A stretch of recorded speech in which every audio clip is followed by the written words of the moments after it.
Hey guys, this is Dimitri with Haro Canucks and welcome back to another review.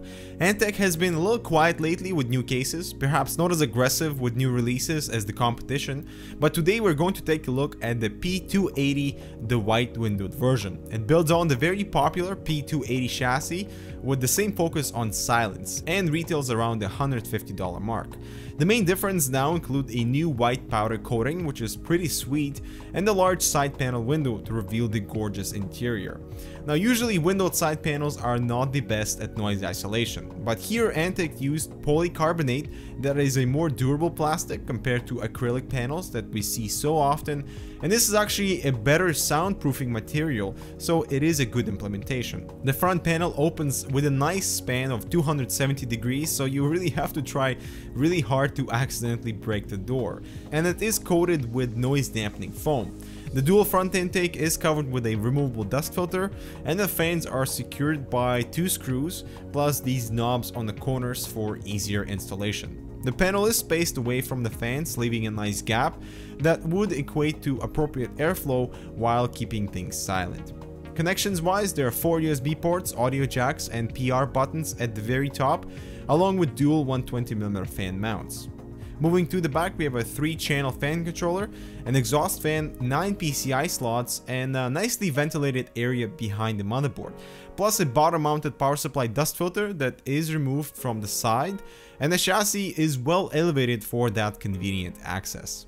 Also, for any picky individuals out there, the white on the chassis varies from the powder coating parts to the plastics used. It's not a really big deal, but it is still worth mentioning. Now, taking off the panels, it is an identical interior to the previous P280 and even resembles the Antec 1100. The drive caddies here have rubber grommets to prevent audible vibrations, plus SSD support in the middle. The problem, however, is with the screws provided for mounting of mechanical drives, as they're just a tiny bit too long, and when fully screwed in, they allow the drive to wobble. And you can see here the drives are not fully secured onto the bracket, and this is caused by the screws being too long. And for a chassis with sole focus on silence, this is a bit of a letdown.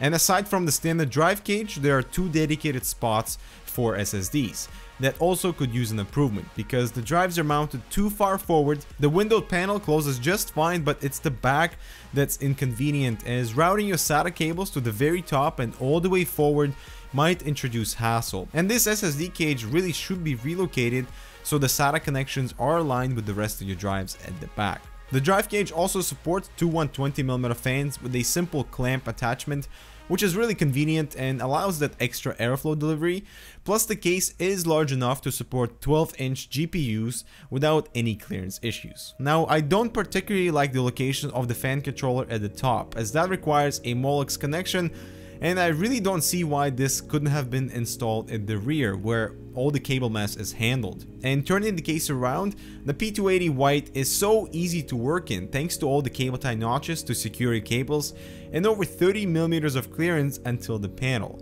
And one thing that I haven't seen on any other case are these new rubber grommets that are not simply aligned with the cutout, but instead have these little rubber clips holding them in place, thus making them a lot more secure when passing multiple thick cables through. And starting with the assembly, the chassis is clearly designed with XL ATX motherboards in mind for that 4-way GPU setup, because the rubber grommets are spaced to accommodate 4 large motherboards, which actually causes a bit of cable clutter for standard ATX setups. The lack of any cutouts underneath the motherboard, meaning discrete routing for the front panel USB and audio ports, is a little more difficult, and I wish the cutouts underneath were included. Now, if you plan on water cooling, we have just over 50mm of clearance from the top fan until the memory modules, and a wider top portion of the chassis to accommodate 4 wider radiators. And flipping the case around, it does clean up well and certainly can handle a lot more. Routing those SATA ports was unpleasant though, and the extra Molex connector near the rear fan is not ideal, but the P280 sure pulls it off. Now, it's not the cleanest of the builds because the slightly spaced rubber grommets and the large window doesn't help either.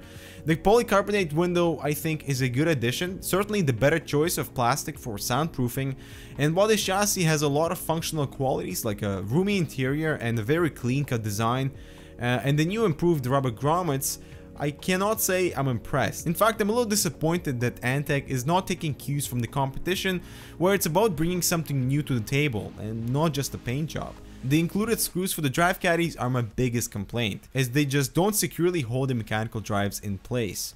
The SSD cage needs to be moved back, and the fan controller hub needs to find a new spot. And if you're serious about silence, the Define XL R2 would be a cheaper and a more silent alternative, while the P280 has the advantage of a window to showcase your components. And I was honestly expecting more from Antec based on the most recent releases from the competition, so we'll see if they're able to catch up with something more innovative in the near future.